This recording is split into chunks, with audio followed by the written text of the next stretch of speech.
va parler d'un sujet qui soulève énormément de débats dans le monde chrétien. Les tatouages.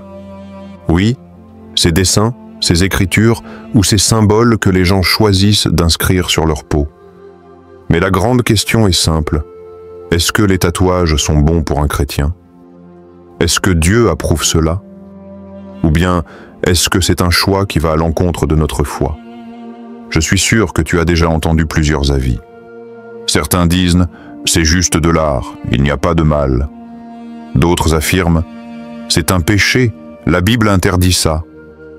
Et peut-être que toi aussi tu te poses des questions. Si je me fais tatouer un verset biblique, est-ce que ça peut être mauvais? Si je mets une croix sur mon bras, est-ce que Dieu va être content? Tu vois, ce sujet n'est pas juste une question de mode ou de style. C'est une question qui touche notre identité en Christ, notre liberté et notre témoignage. Et crois-moi, la réponse n'est pas aussi simple qu'un oui ou non. Alors aujourd'hui, je vais t'expliquer tout ça en 5 étapes claires. Tu vas comprendre ce que la Bible dit, mais aussi comment réfléchir à tes intentions, à l'impact sur les autres, et surtout comment glorifier Dieu dans tes choix. Mais avant qu'on entre dans le vif du sujet, je t'invite à t'abonner à la chaîne si ce n'est pas encore fait. Clique aussi sur le bouton like pour soutenir ce contenu. Laisse-moi un commentaire pour partager ton avis et surtout, partage cette vidéo avec tes amis. Parce que je sais que ce sujet va parler à beaucoup de monde. Allez, installe-toi bien, prends quelques minutes et ensemble, on va découvrir la vérité sur les tatouages et le corps du chrétien. 1. Le corps appartient à Dieu. La première vérité qu'on doit poser clairement, c'est celle-ci. Notre corps appartient à Dieu. La Bible le dit sans détour dans 1 Corinthiens 6, 19. Ne savez-vous pas que votre corps est le temple du Saint-Esprit qui est en vous, que vous avez reçu de Dieu et que vous ne vous appartenez point à vous-même? Tu vois, ce verset change totalement la manière dont on regarde notre corps. Beaucoup de personnes disent « c'est mon corps, je fais ce que je veux ». Mais quand tu es en Christ, ton corps ne t'appartient plus vraiment. C'est comme si Dieu t'avait confié une maison magnifique, une maison précieuse, et qu'il t'avait dit « prends-en soin, elle est pour moi ». Imagine un instant que tu prêtes ta voiture flambant neuve à un ami. Tu la lui donnes pour une semaine, et quand il te la ramène, elle est rayée, pleine de graffitis, avec des sièges déchirés. Comment tu réagirais? Tu serais déçu, non? Parce qu'il n'a pas respecté ton bien. Eh bien, notre corps, c'est exactement pareil.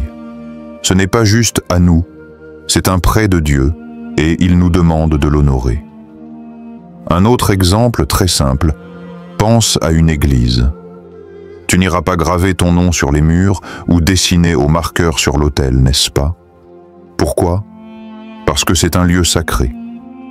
Mais la Bible dit que ton corps est encore plus sacré qu'un bâtiment, parce que c'est le temple du Saint-Esprit. Dieu habite en toi. Ça, c'est puissant. Alors, quand il s'agit des tatouages, la question n'est pas seulement esthétique. C'est beaucoup plus profond. Est-ce que ce que j'inscris sur mon corps honore celui à qui il appartient? Est-ce que ça glorifie le Seigneur qui vit en moi? Attention, je ne suis pas en train de dire que chaque tatouage est automatiquement mauvais. Mais je veux t'inviter à réfléchir. Si ton corps est le temple de Dieu, est-ce que tu veux le marquer définitivement pour suivre une mode passagère? Parce que les modes changent, mais ton corps, lui, restera marqué pour toujours. Alors retiens bien ceci. Quand tu prends une décision concernant ton corps, n'oublie jamais que tu n'en es pas le propriétaire. Tu es le gestionnaire d'un trésor sacré. Et un gestionnaire sage ne fait rien sans penser au maître du bien qui lui a été confié. Deuxième étape, et peut-être l'une des plus importantes, c'est de regarder pourquoi tu veux te faire tatouer.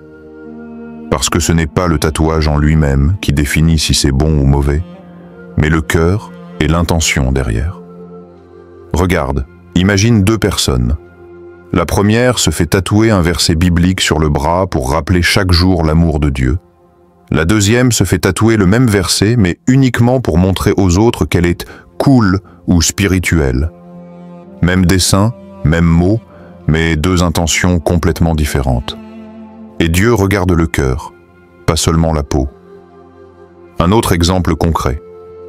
Tu veux peut-être te faire tatouer un symbole ou un mot qui représente une étape difficile de ta vie. Par exemple, tu as traversé une période de solitude ou de souffrance et tu veux garder une marque pour te souvenir que tu as survécu. Ce n'est pas mauvais en soi. Mais la question est-ce que ce tatouage va t'aider à honorer Dieu et à témoigner de sa grâce? Ou est-ce qu'il va te garder attaché à la douleur passée? Souvent, on pense à tort. Si c'est joli, si ça me plaît, ça va, c'est bon. Mais en réalité, la beauté extérieure n'est qu'une façade. Si le tatouage est fait pour impressionner les autres, suivre la mode ou afficher une personnalité, il peut devenir un piège. Par exemple, certains se font tatouer des symboles populaires sur TikTok ou Instagram juste pour être dans le trend, sans réfléchir aux significations profondes. Mais tu vois, notre vie chrétienne n'est pas une question de tendance. C'est une question de cohérence avec Dieu. Et puis, réfléchis à ceci. Ton tatouage sera visible pour tout le monde. Il va parler de toi, même si tu ne parles pas. Alors si ton intention est mauvaise ou superficielle, il peut envoyer un message erroné. Par contre, si ton intention est pure, comme témoigner de la foi, rappeler un verset ou une victoire sur un moment difficile grâce à Dieu, alors il peut devenir un rappel puissant pour toi et pour ceux qui te voient. En résumé, ce n'est pas la peinture sur ta peau qui compte le plus, mais la raison qui te pousse à la poser. Avant chaque décision, pose-toi ces questions. Pourquoi je le fais? Est-ce pour Dieu ou pour moi? Est-ce que cela honorera mon témoignage chrétien? Parce qu'un tatouage fait avec une intention pure et réfléchie peut être un rappel inspirant. Mais un tatouage fait avec une intention superficielle ou égoïste peut devenir un obstacle spirituel. Troisième étape, et elle est très importante, c'est de réfléchir à l'impact de ton tatouage sur les autres. Parce que notre foi ne se vit pas seulement pour nous-mêmes, mais aussi pour les gens autour de nous. La Bible le rappelle dans Romains 14:13. Ne mettons donc pas d'obstacles ou de pierres d'achoppement devant notre frère. Imagine que tu es un jeune chrétien très impliqué dans ton église ou dans un groupe de jeunesse. Tu décides de te faire tatouer un symbole que tu trouves beau, peut-être une croix ou un verset. Pour toi, tout va bien. Mais certains jeunes, qui te regardent comme un exemple, peuvent penser « si lui peut se faire tatouer, alors tout est permis ». Et certains pourraient même se lancer dans des tatouages avec des symboles douteux ou païens juste parce qu'ils te suivent. Tu vois, notre liberté doit toujours être exercée avec sagesse pour ne pas égarer les autres. Un autre exemple concret. Imagine une mère ou un père qui voit son enfant chrétien se faire tatouer. Même si le tatouage est innocent, il pourrait se sentir blessé ou inquiet, pensant que tu ne respectes pas les principes bibliques. Parfois, notre simple choix peut créer des doutes ou des obstacles dans la foi des autres. Et puis, pense à l'influence dans ton environnement professionnel ou social. Tu te présentes à un entretien d'embauche ou à un nouveau groupe et tes tatouages sont visibles. Même si c'est superficiel, certaines personnes jugeront avant de connaître ton cœur. Nos actions et nos choix envoient des messages, qu'on le veuille ou non. Cela ne veut pas dire qu'il faut vivre dans la peur de ce que les autres penseront.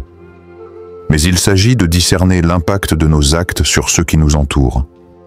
Notre corps parle, même silencieusement.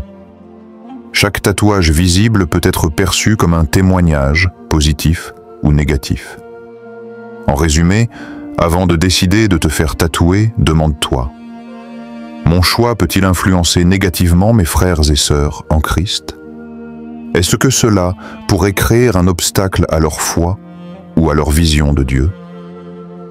Parce qu'un chrétien responsable sait que sa liberté personnelle doit être toujours exercée avec amour et sagesse pour ne pas devenir un piège pour les autres.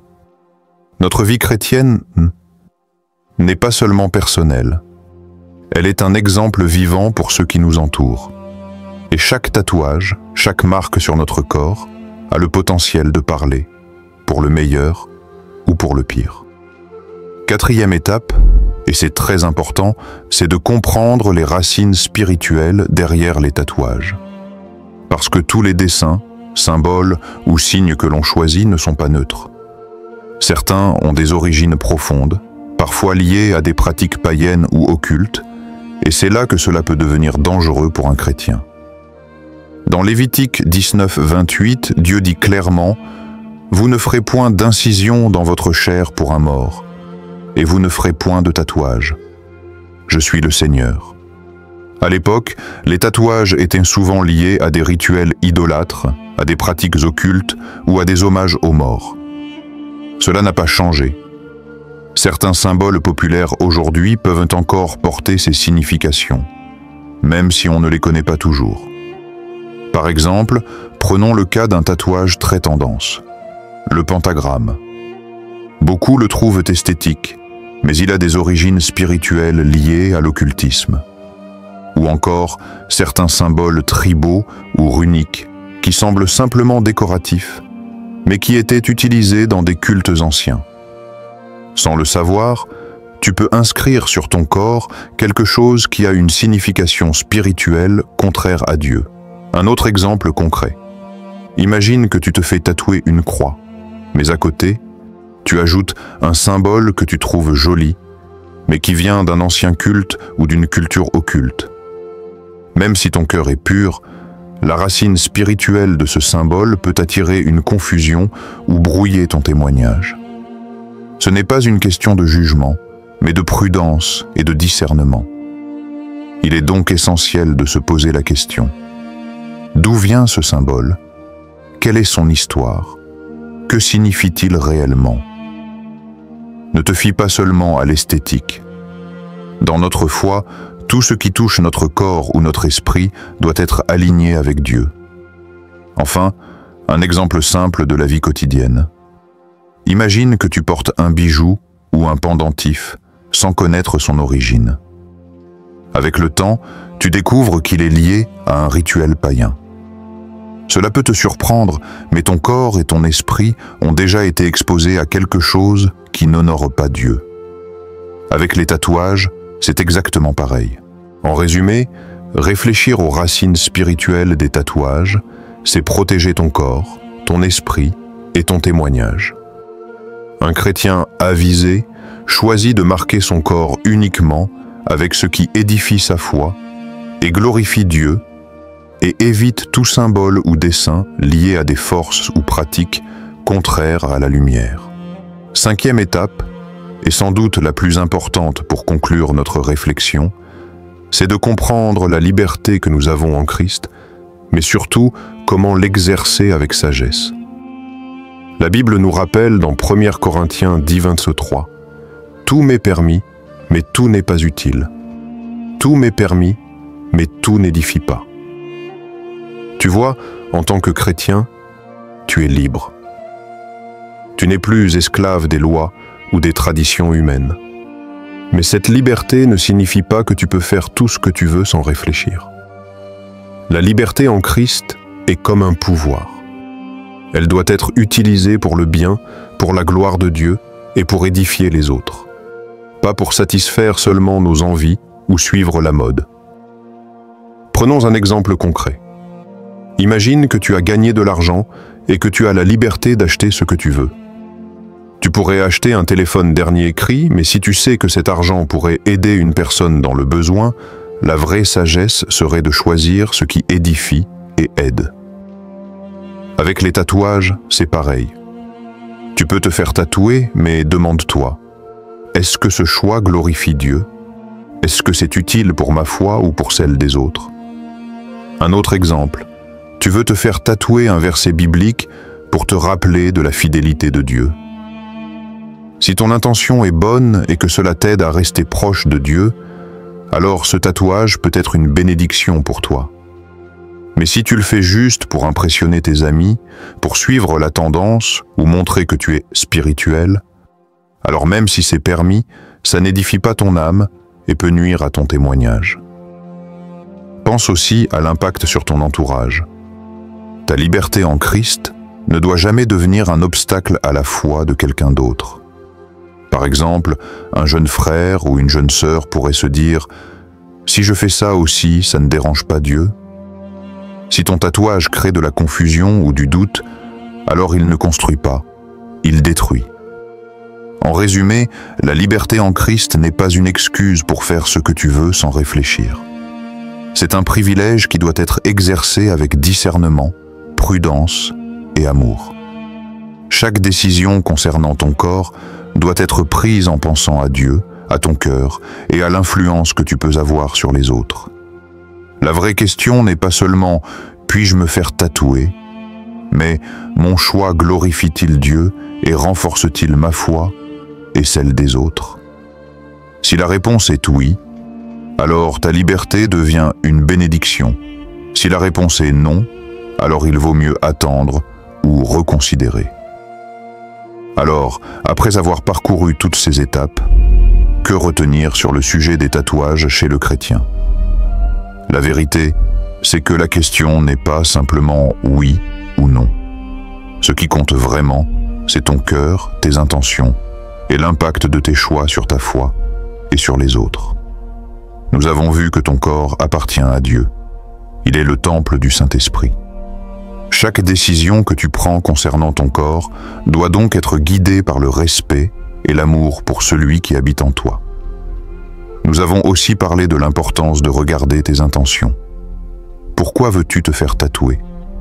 Pour toi-même, pour Dieu, ou simplement pour suivre la mode? Tes intentions sont ce que Dieu regarde en premier. Ensuite, il y a l'influence sur les autres. Même si tu es libre, tes choix peuvent inspirer ou égarer ceux qui te regardent. Et n'oublions pas les racines spirituelles de certains symboles. Certains tatouages peuvent cacher des significations contraires à la Bible. Et un chrétien sage prend toujours le temps de discerner avant d'agir. Enfin, la liberté en Christ nous donne le pouvoir de choisir, mais toujours avec sagesse, prudence et amour. En résumé, la vraie question n'est pas seulement « me faire tatouer ou pas », mais plutôt « mon choix glorifie-t-il Dieu et édifie-t-il ma foi et celle des autres ?» Si la réponse est oui, alors c'est une bénédiction. Sinon, il vaut mieux attendre ou réfléchir davantage. Et si cette vidéo t'a aidé, n'oublie pas de t'abonner à la chaîne pour ne rien manquer, de liker pour soutenir le contenu, de laisser un commentaire pour partager ton avis et ton expérience, et surtout de partager cette vidéo avec tes amis qui pourraient se poser les mêmes questions. Retiens ceci. Ton corps peut être marqué par de l'encre, mais ce qui compte vraiment, c'est que ton cœur reste marqué par l'amour et la parole de Dieu.